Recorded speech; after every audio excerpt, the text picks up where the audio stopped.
Ok, je suis William Tchangou, je travaille pour Foot Azimut et le site footazimut.com bien entendu. Alors coach, jeudi, vous avez concédé votre toute première défaite à la tête des Lions indomptables. C'était également la toute première défaite du Cameroun dans ces éliminatoires de la CAN Total 2021. Vous avez expérimenté une charnière centrale que vous n'aviez jamais utilisée jusqu'ici avec Bagnac et Onguéné. Voilà. Quand on concède une première défaite après plus d'une année à la tête de cette équipe, comment on se sent? Qu'est-ce qui n'a véritablement pas marché ce jour-là? Alors, pour ce qui est du deuxième volet de la question, on a évoqué ce facteur climatique qui a été visiblement déterminant dans cette rencontre. Alors, est-ce que vous faites partie des gens qui pensent que le Cameroun a perdu justement parce que sur le plan météorologique, c'était compliqué? Merci. Bom, mais boa noite a todos. Dizer que neste momento a nossa preocupação é de facto o jogo da manhã. Obviamente que este estágio e o comportamento dos jogadores nestes dois jogos vão ser alvo de análise, ou vão ser alvo de análise. Alors bonsoir à tout le monde. En effet, à ce moment présent, notre focus il est déjà sur le prochain match. Et sur ce stage des deux matchs, on évalue, on analyse certaines solutions pour le futur. E nós estamos a cumprir aquilo que era a nossa estratégia desde o início. Ou seja, nós sempre dissemos que tínhamos um núcleo de jogadores, 14, 15 jogadores, que iriam fazer parte constantemente das convocatórias, desde que estivessem disponíveis, e teríamos outros 8, 10 jogadores que iam fazer rotatividade. Foi isso que nós cumprimos, ou estamos a cumprir, até o último jogo, que será amanhã, desta fase de qualificação. Porquê é isto? Porque nós queremos construir o melhor grupo de trabalho, o melhor grupo de jogadores para a fase de qualificação mundial e para a fase finale du CAN, qui sera en janvier. Alors nous, depuis le début, on suit la même politique, le même chemin. En effet, on a plusieurs objectifs. Le premier objectif, c'est de finir premier du groupe. On est toujours premier du groupe et on ne dépend que de nous pour être premier du groupe. Le deuxième objectif, c'est de créer un groupe. Comme vous pouvez le constater, on a un squelette de l'équipe de ce groupe, 14-15 joueurs.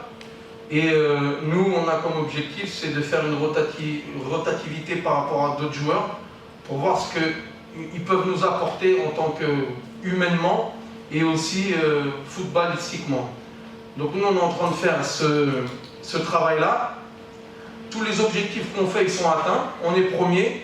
On découvre des nouveaux joueurs. Depuis plus de 25 ans, il n'y avait pas autant de joueurs du championnat interne convoqués à l'équipe nationale. On lance des nouveaux joueurs, des nouvelles pépites. Pourtant, tous les objectifs qu'on s'est tracés, ils sont là. Et pour le moment, c'est un travail positif. Relativamente ao jogo de Cabo Verde, é verdade que perdemos, ficámos tristes com esse resultado, mas fundamentalmente nós constatamos factos que obstaram a que nós tivéssemos uma outra exibição, outro resultado, porque de facto as situações adversas que encontramos nesse jogo, e citei o vento forte que se fez sentir em Cabo Verde, vocês com certeza nem têm a noção daquilo que nós passamos lá relativamente ao vento. Impossível jogar futebol. Tudo isso foram fatores que impediram que a nossa equipa jogasse com naturalidade aquilo que pode jogar.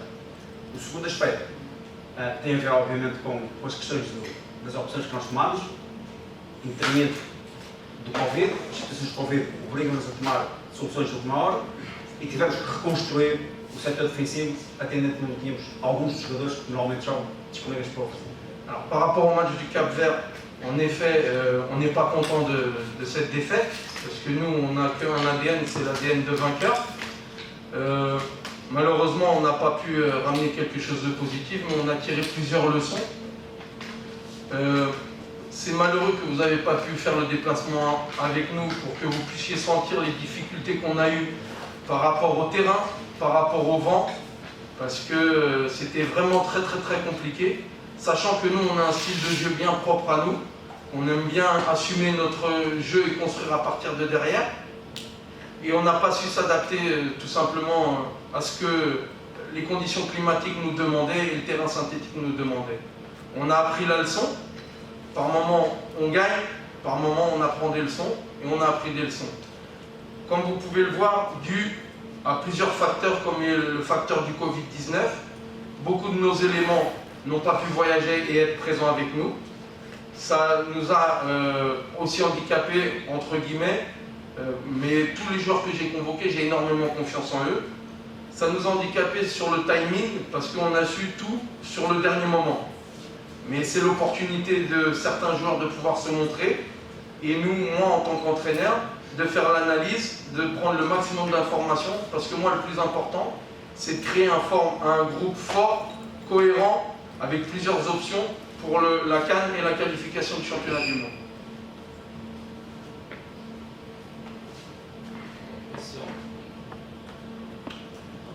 S'il vous plaît, présentez-vous. Oui, moi c'est Souleymane Abdou Nasser, je suis le directeur de publication du site internet pepanayinfo.com. Ma préoccupation c'est de savoir si lors du match de demain, on va enfin retrouver quelques joueurs locaux titularisés. Je m'adresse là à notre entraîneur. Est-ce que l'ensemble du groupe a tiré les leçons de cet échec du Rwanda et du Cap-Vert, autant pour moi, parce que j'avais déjà une projection sur le Rwanda. Je voudrais savoir si c'est la même équipe qui va être reconduite, parce que même si j'ai cette préoccupation de voir les joueurs locaux, est-ce que c'est la même équipe que l'entraîneur va nous proposer demain? Obviamente que não vou dizer aqui em primeira mão quem é que vai jogar. Em primeira mão, sabem sempre os jogadores. Os jogadores são os primeiros a saber. Par une question de respect, je ne vais pas vous dire le 11 entrant pour demain. Moi, je respecte beaucoup mes joueurs et c'est toujours mes joueurs qui savent les premiers, le 11 entrant. C'est une question de respect. É uma questão de respeito, é uma questão de lógica. Portanto, eu não posso transmitir a equipa a vocês e os jogadores ainda não sabem. Je ne peux pas vous transmettre l'équipe titulaire à vous sans que les joueurs ne soient au courant. Agora, para lhe responder mais concretamente, relativamente ao último jogo, provavelmente temos outros jogadores disponíveis para poder jogar amanhã. Temos outros jogadores que não jogaram no primeiro jogo que estão disponíveis para poder jogar amanhã. E em função disso, vamos decidir quem vai jogar. Et pour vous répondre à votre question, comme vous pouvez le voir, on a certains joueurs qui sont disponibles pour le match de demain. Donc on va faire les meilleurs choix, les plus cohérents pour avoir l'équipe la plus forte sur le terrain demain. Oui, monsieur là-bas. Ah, vous l'avez. Okay. Good evening, Coach. Alphonse Abongo Achu from CRTV.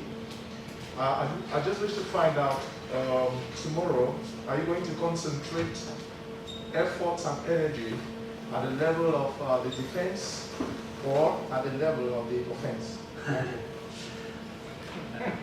Uma equipa não é só defesa ou só ataque. Uma equipa são 11 jogadores em que tem 3 setores que têm que estar a funcionar em conjunto, em automatismos. Nós já não temos muito treino para automatizar a equipa, portanto, aquilo que nós fazemos com os jogadores, tendo pouco tempo que temos, é em função daquilo que é a nossa estratégia para o jogo. E a partir daí, tentar os jogadores percebam a estratégia e que funcionem em grupo e que funcionem em coletivo. Porque uma equipa que não funciona em coletivo não tem sucesso. I'm going to try to respond in English, but sorry for my English, okay? My team, when I was coach, my team, I tried to do the best for my team to be equilibrated, not offense on attack. It's from strategy. We make a lot of training for the players understood what we want in a team. Some movement, defense movement, attack movement.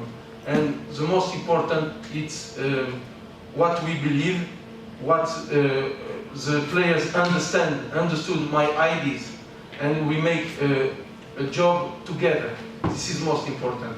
I can explain my whole strategy right here because it's confidential for sure. But we have a road. We know where we want to go, and we work with great players who understand very well what we want and the style of the player, what I want for my team. Merci. Je crois. Nous allons prendre les derniers. Vous avez déjà posé une question. À Monsieur Moumi Gamaleu, la dernière question, s'il vous plaît. Alors bonsoir Nicolas Moumi Gamaleu. Depuis l'arrivée du coach Antonio Conceição, on sent que vous avez pris une place importante dans le groupe, dans le dispositif. Et d'ailleurs, dans une interview que le coach nous avait accordée à Foot Azimut après le stage de novembre, il avait dit, je cite, Moumi Gamaleu est, en fait, sa crédibilité est digne d'une montre Rolex. Bon, c'est une expression que j'oublierai jamais. Alors, Moumi Gamaleu, voilà, avant le coach Conceição, vous avez connu Clarence Seedorf, par exemple. Bon, je ne sais pas si vous étiez là avec Hugo Bross. En fait, qu'est-ce qu'il a de différent, Antonio Conceição? Est-ce que c'est celui qui vous a véritablement mis en confiance au sein des Lions, quand on sait qu'avant lui, pratiquement vous n'étiez pas parmi les joueurs importants de ce groupe? Déjà, bonsoir. Je vais revenir par rapport à votre question. Déjà, c'est un coach qui m'a permis vraiment de m'exprimer. Déjà, dans sa philosophie, il permet aux joueurs offensifs, que ce soit la défense comme l'attaque, de se libérer, de jouer simple, d'essayer, de tenter. En fait, et c'est ça qui m'a libéré, qui m'a mis en confiance. Et grand petit, de faire avec tout le groupe, il laisse la liberté aux joueurs offensifs pour pouvoir s'exprimer. Et c'est ça qu'on aime en fait. Messieurs, merci.